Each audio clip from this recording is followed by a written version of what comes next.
Hello students. पिछले class में हम लोगों ने पढ़ा था फ्रेंच रिवॉल्यूशन में the outbreak of the revolution.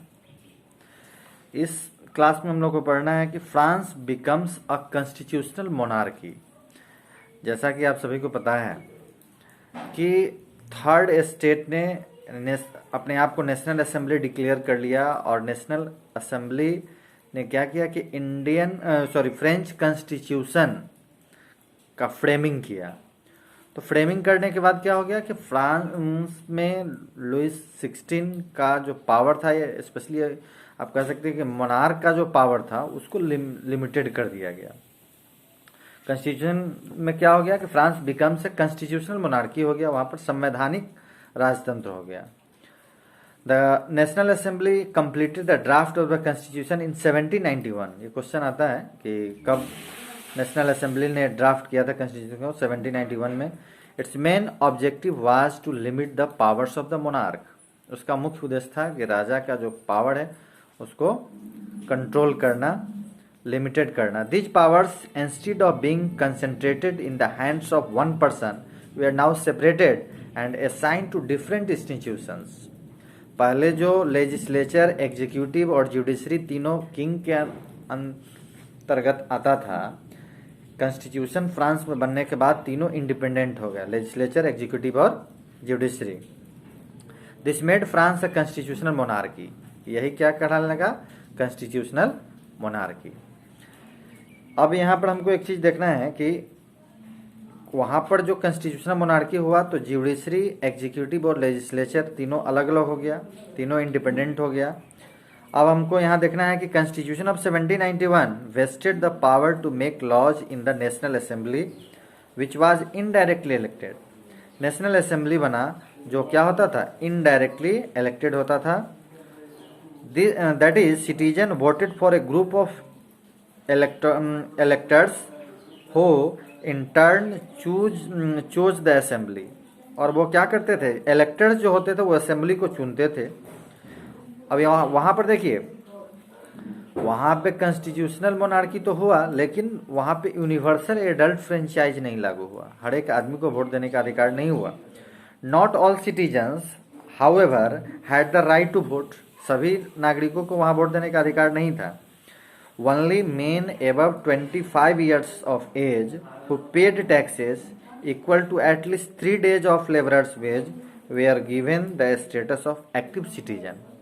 Vote देने का अधिकार उन्हीं को था जिनका एज मोर देन 25 ईयर्स हो और गवर्नमेंट को कम से कम जो 3 दिन का जो लेबर का जो वेज होता था वो अगर टैक्स के रूप में पेड कर रहे हैं, then they were known as active citizen and they had right to vote.